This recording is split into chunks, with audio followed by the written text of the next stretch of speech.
Hello one and all, my name is Sean Splains and this is Slay the Spire 2. Thank you for joining me today. Here we are back with our Regent run that we were continuing from the last time. We have Yummy Cookie, which we upgrade 4 cards. Seal of Gold, which is a new one. At the start of your turn, spend 5 gold to gain energy. Or Toy Box. Obtain 4 wax relics, and every 3 combats your leftmost wax relic will melt away. Similarly to Pumpkin Candle, which expires at the end of Act 2, this will expire before you fight the final boss, most likely. I believe it's probably possible to get there without fighting 12 times, but it's very unlikely. So this is another one that's really designed to help you through Act 2 if you're really struggling, but thankfully we aren't really. I mean, we had a bit of tough time at the end of Act 1, but I would say that we now have a bit of solidity with our Big Bang cards. We now have some synergy with our Blade, and we're going to just try and thin out the strikes and defends in this act so that we can more consistently draw our Sovereign Blade over and over again and just keep on playing it and keep on building on it. For that reason, I'd be inclined to maybe take the cookie and get 4 upgrades, but Seal of Gold is too appealing, especially because we have Void Form, which costs 3, and at the moment I would need to completely sacrifice a turn to play it, but this means that I can at least play 1 card, most likely some form of defense, before I then play Void Form and carry on with the rest of the combat. We also have a lot of gold, so we don't mind losing 5 per turn. And as a character that deals a lot of damage, you're not going to be going through that many turns anyway. Here, yet again, we're fighting the 3rd boss that we haven't quite seen yet, so it means that we'll get to see another new interaction. And at the moment, I would like to plan for a shop. Even though we have this, you still don't mind going down to about 50 gold by the time you've visited a shop. So we'll go to this because it's the only really good guaranteed one. Or this one's not a bad option, but we don't get any elites before that. So my thought process is I would like to go straight on, then go up here, right up here, cut across, and then up there and through. We're only getting 1 elite, but we are getting 3 bonfires, which is going to keep us nice and healthy. Our first combat is against the 2 bugs. Should be quite easy for us, so we'll play Big Bang. He's doing 15, so as we've mentioned before, we want to try and block that so we stun him whilst we kill this guy in the back. At the moment we don't have any block cards, unfortunately. Maybe we can get one from here. We do. I think we'll take Ultimate Defend and defend. So now we're going to block his damage, and I'm going to hit this guy with a Sovereign Blade and then resummon it back to my hand. We'll take 2 damage this turn, but that's fine. Here I'll kill him, and then I will redraw Summon Forth.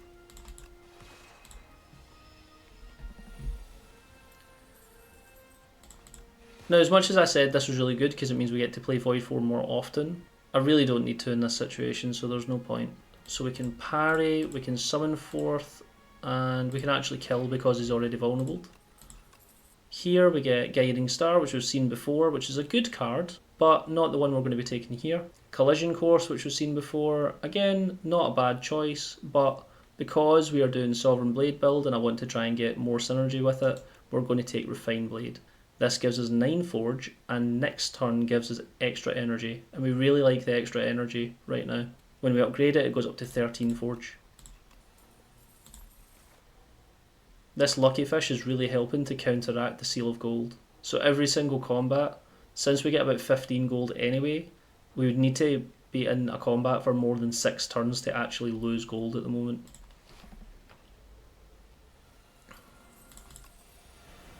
Big Bang. This would be a really safe Void Form actually. I think we could get away with defending and using Summon Forth and then using Void Form. We'll take 6 damage, which is quite a lot, but we do get to play a few cards here. So I'll use the Sovereign Blade. As we've seen with these guys before, it doesn't matter how much this does anyway because it's only going to do 9. We want to take out one of the ones that are buffing, and we're going to take out him because he's weaker. We'll play Crush Under. Play Strike so he's dead. And then we'll Reflect and deal damage back to these guys. Gather Light so that we can get energy, and Dramatic Entrance, which does damage to both enemies.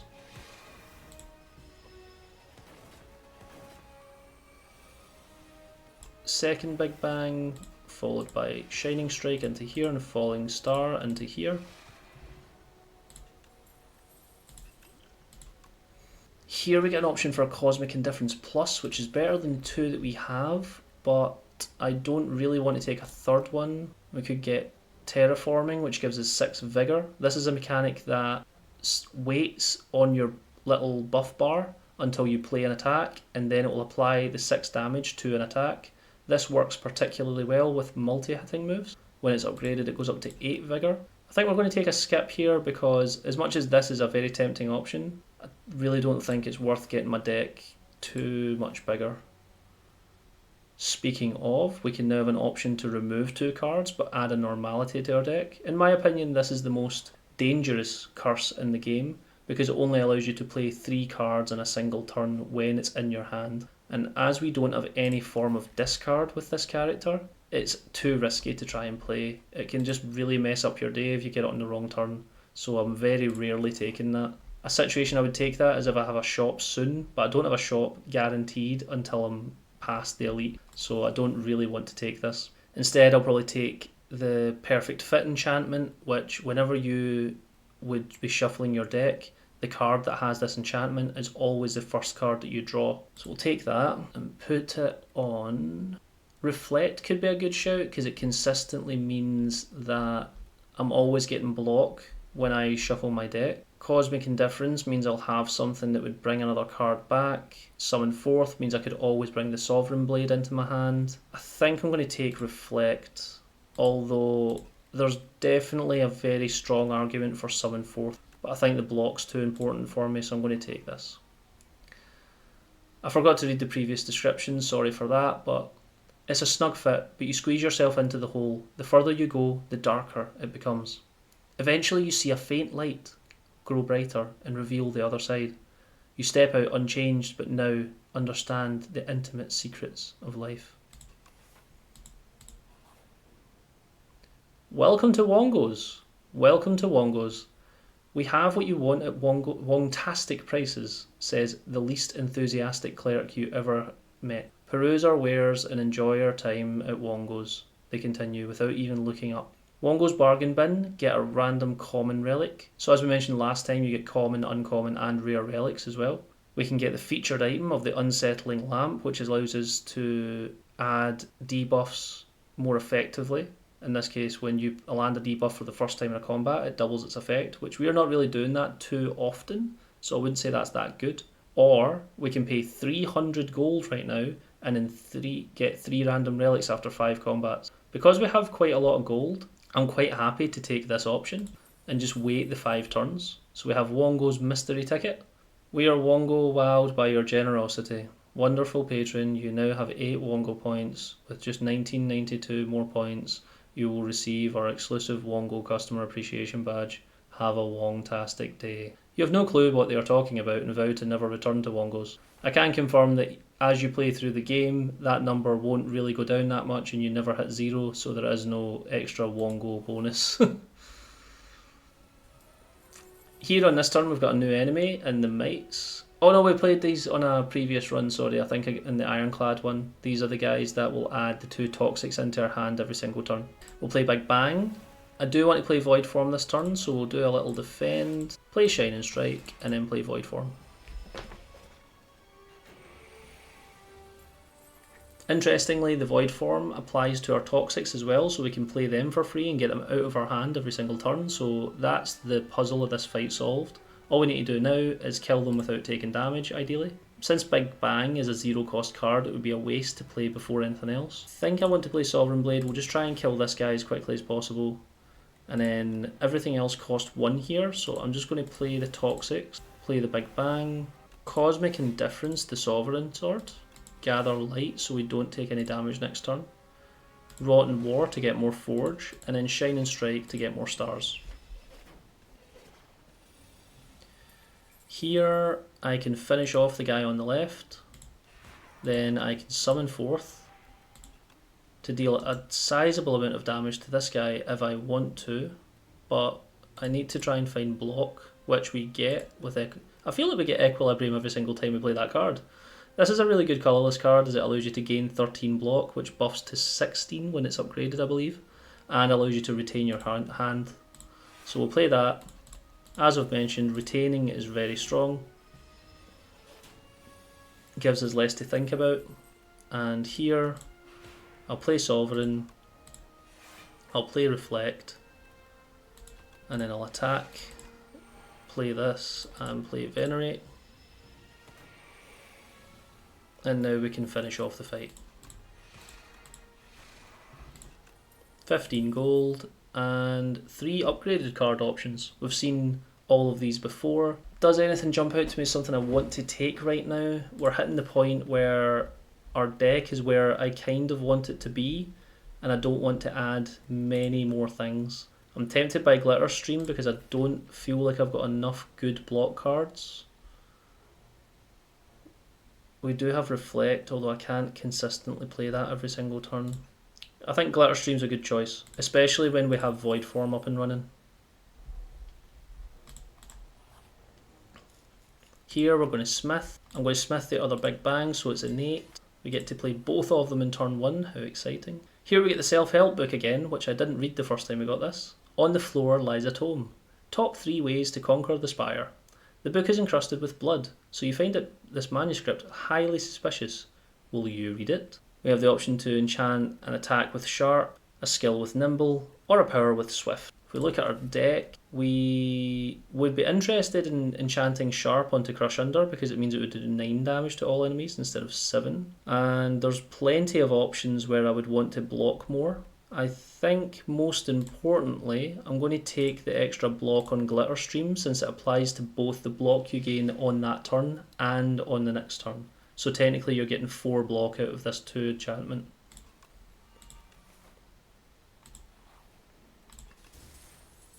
We get the Nunchucks, which for every 10 times we play an attack, similar to the Pen Nib, we gain an energy.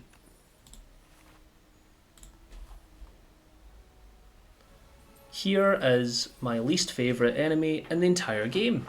This is Hunter Killer. This should be an elite. Why is this not an elite? Well, we'll find out why it should be shortly. In the first turn we're going to play Big Bang twice. We get quite a lot of energy now, thankfully. But this guy's going to put a debuff on us next turn that is going to make the fight incredibly difficult. I'm going to play Glitter Stream so we get blocked next turn. I'm going to hit him and then I'm going to play Void Form and end the turn. I'm very glad we got Void Form on turn 1, but now we have this debuff of Tender. Whenever you play a card, lose 1 strength and dexterity this turn. Especially on Silent, when you're playing a lot of cards in a single turn, this is deadly. And he does a lot of damage as well, so if you're trying to block 21 damage, but every time you play a card you're blocking 1 less, you can only play 5 defends, let's say, before your 5th defend is only blocking for 1. And it just becomes incredibly difficult to either A, deal damage, or B, block. We've not even drawn any block cards this turn. I'm already getting agitated, and I've hardly started the fight against this thing. So already this is now doing 10 instead of 11, this is doing 19. We're definitely not going to kill it this turn. He's going to do a lot of damage to us. I'm really glad I got that Glitter Stream on the previous turn. We can weaken him a little bit more. We can play Sovereign Blade, play Strike. Doing 21 again. So here it's important to play your block cards first before you start playing powers and stuff, because if you were to play Parry and then play Quasar and then get another card and then play Summon Forth and get your Sovereign Blade back into your hand, by that point Cosmic Indifference is only healing blocking for 3, so it's much less efficient at that point. So I need to get this out right now.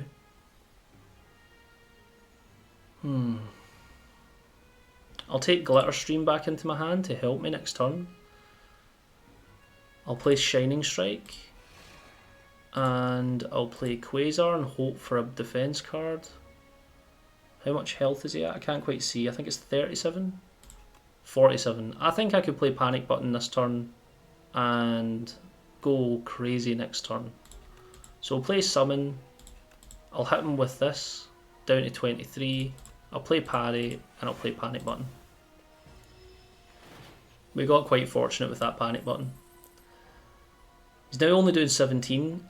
I believe it's random AI. This is one of the first random AI fights we're in where he will either do the triple attack or the single attack. There doesn't seem to be a rhyme or reason, but it's to counter the idea that you could get this damage down to 0 times 3, because it's obviously much easier to do that when it's 8 times 3 rather than a big 17. So if you tried to take 8 over this, it would still be doing 9 damage. So keep an eye out for that when you're playing him. There's not a one attack then the other attack, it's always random. Oh, I can't block anymore because of a panic. I had no idea why that was.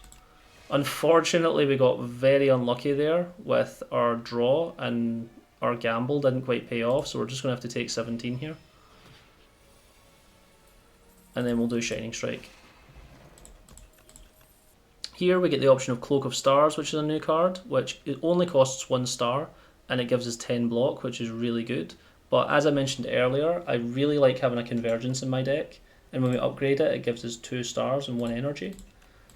And it allows us to retain our hand and draw more next turn, which is really good. Here, I am going to heal, just to help us out with the next elite combat, because I'm not sure what's coming.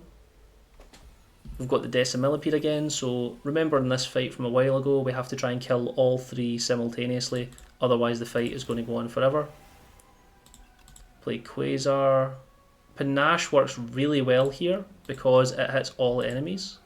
So now we just want to try and play a lot of different cards. We'll play Reflect, we'll play Refine, Defend, and Sovereign Blade to hit the one with the most HP, which is on the left. Now they take all 10 damage. Since they're reflecting, he'll kill himself, which puts me under a little pressure to try and finish this combat off, which I'm not confident I can do, but because of Panache I can at least kill the middle one. Take 1 damage, and if we can play 5 cards again, we could win this. Don't think we can. I will make sure he dies, so we're only taking 8 damage. Then I can get away with using Cosmic Indifference to get Reflect back, dealing some damage into him.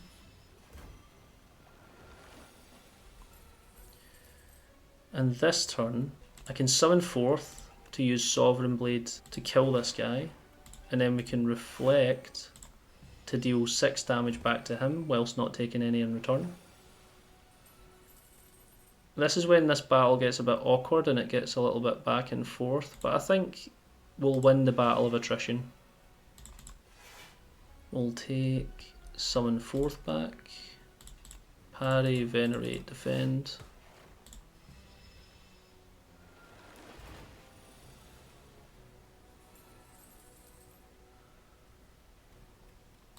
Summon Forth to kill the one in the middle. Reflect to deal more damage to the guy on the right. Here we now need to be quite careful because I've run out of stars, but it works out okay here. They're doing 16 damage, I'm blocking for 18. And as we can see, it's quite easy for this battle to get out of control and get back into a position where they're repositioned. But fortunately, we can take control again here because we get Crush Under on a good turn. And we can win through the power of Panache. Here we get 44 gold. The Whetstone is a relic that allows us to upgrade 2 random attacks, which we get Rotten War and Strike. Here we've got 3 cards that we've seen before, and I don't really want any of them, so we'll just skip. Here our Mystery turns into a combat, which isn't ideal, but it'll work out fine. I can play Convergence and get extra energy next turn, and then I'd actually like to get that card back and use it again next turn. Play Sovereign Blade, I'll summon that back into my hand. In the turn 1 of this fight, he will always buff himself to give himself Thorns, so try and avoid hitting him if you can't afford to take the damage, and he'll do 23 attack, so that's also quite hard to block. Here I'm just going to defend, Gather Light, Convergence, and not hit him because I don't want to take that extra damage. I'll take the 5.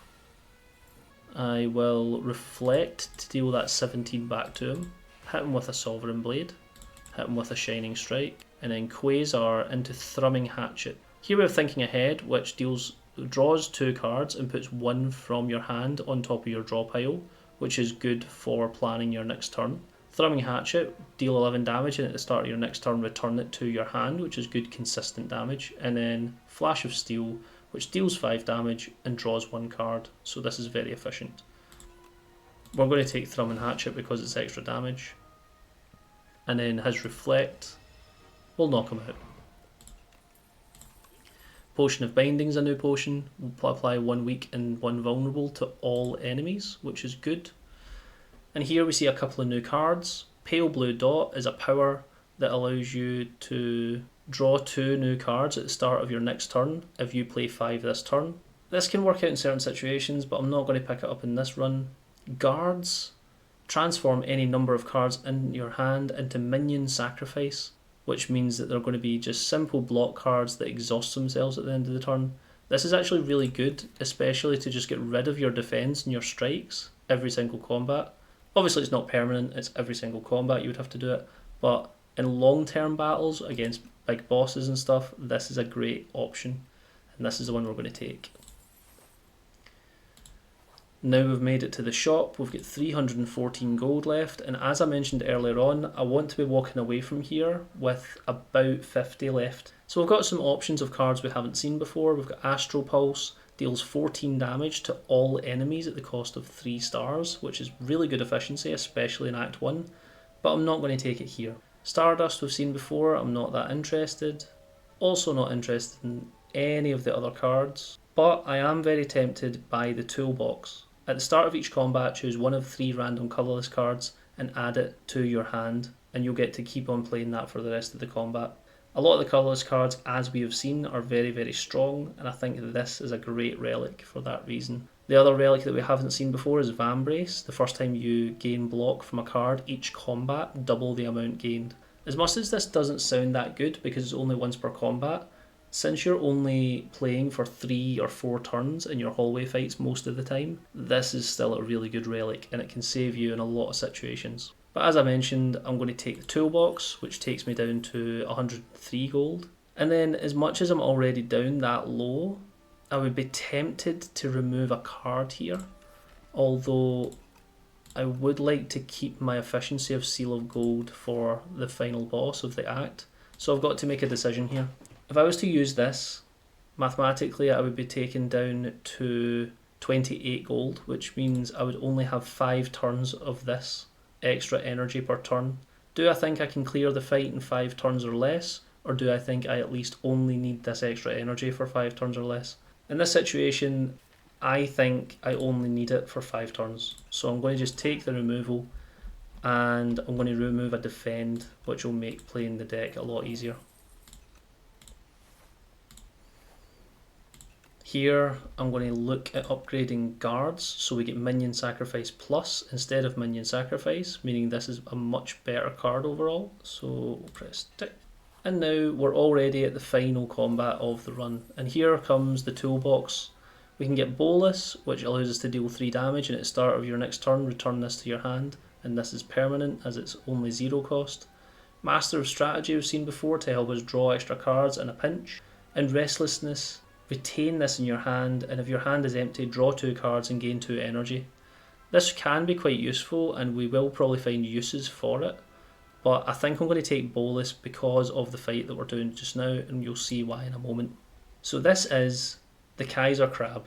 You have to fight both the left and the right side, and you can only face one side at a time. What determines that is which one you hit last, and whenever you're facing away from one of them, it's going to be doing 50% more damage to you. So that's something to keep in mind.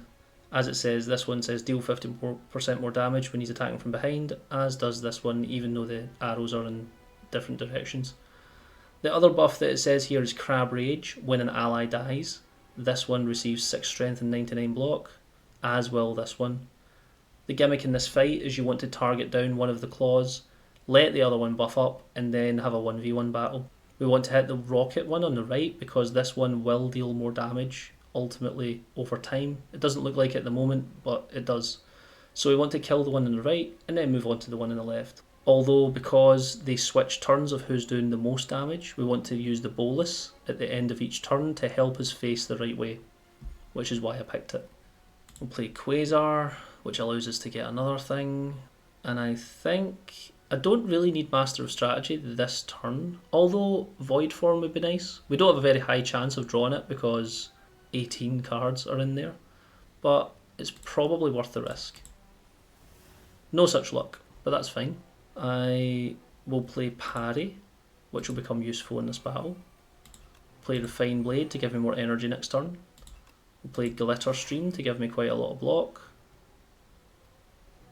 And I'll play Sovereign Blade into this guy to deal a chunk of damage into him and get the extra 10 block from the parry. This actually means I don't need to bother changing the direction I'm facing, so I'll just hit him again. Then this turn, if I was facing this way, he would be the huge threat, dealing 24 damage. So it's a good thing that I'm facing this way. It means I don't need to bother switching targets this turn. We'll do Cosmic Indifference to get Sovereign Blade back for more damage. I'll use Rotten War here. Venerate, Strike, Strike, and Bolus. And here we're looking to take 24 damage. We've got 15 block at the moment. This would help us out a little bit, but not entirely. So what I'm going to do instead... No, I'll hold on to it actually. We'll just take the 9 damage. I think we'll be okay. We'll be okay with the 9 damage. Here we finally get our Void Form, and we actually get on a really good turn because he's about to buff himself before he does a lot of attack next turn. So here I want to turn round and face this guy, although because we drew Reflect, tactically, if I face away from him and he does more damage, he will do more damage to himself. So this works out perfect for us. Hit him and Void Form.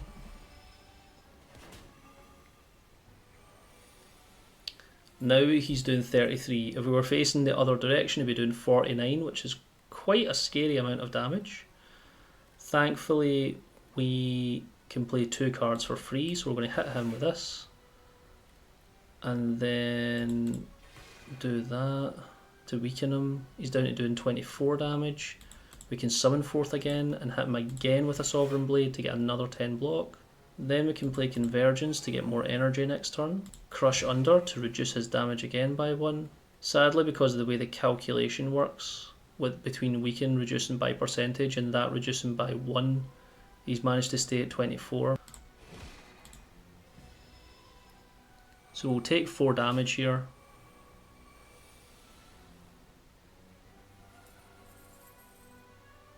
Then this turn he sleeps but then regrows and continues his attack pattern all over again.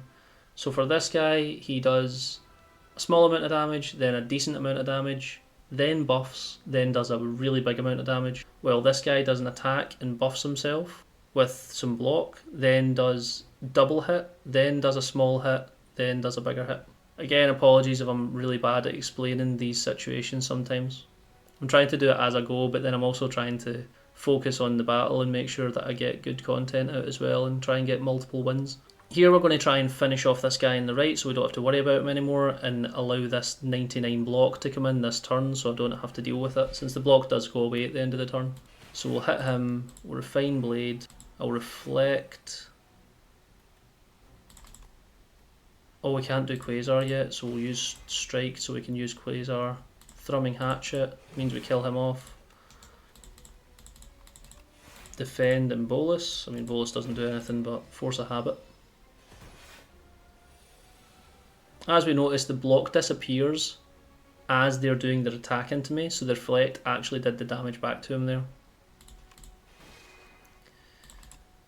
Summon forth, deal 63, hit him with the Bolus, the Thrumming Hatchet.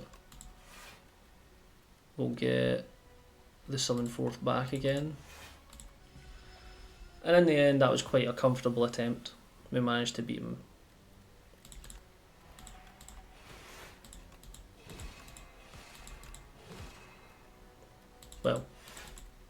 Next turn, we'll manage to beat him.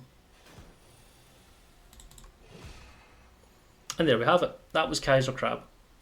We get 100 gold. We actually get really lucky and get our potion. So because we had the Wongo's voucher and it was after 5 combats, we would get given 3 relics. We've now been given 3 relics at once after this combat, as well as our usual rewards, which was our gold, our potion, which was actually really lucky. This gives us buffer, which means that the next time we would usually take damage, we take 1. So it's very similar to intangible, but not quite as powerful. We're going to get rid of our stable serum. Retaining your hand does have good uses, but as a potion, I never really know when to use it correctly. We'll take Petrified Toad, which will fill out our potion slots. We'll take the Potion Belt, and we'll take the Tuning Fork. Here we have the option of Beat into Shape, which we've seen before, and we know it works really well with our deck. Foregone Conclusion, as I've mentioned, I'm not a fan of. And Genesis is a power that allows you to gain more stars every turn, which goes from 2 to 3 when it's upgraded, which is also very good in terms of our current build, but I think I'm going to take Beat into Shape instead. That's us for Act 2. Thank you for joining me, hope you enjoyed. If you have anything else that you want to ask me for throughout these videos, feel free to comment down below. I'll try and be as responsive as I can. Thank you for watching, I hope you enjoyed. I've been Sean Splains. I'll see you in the next one.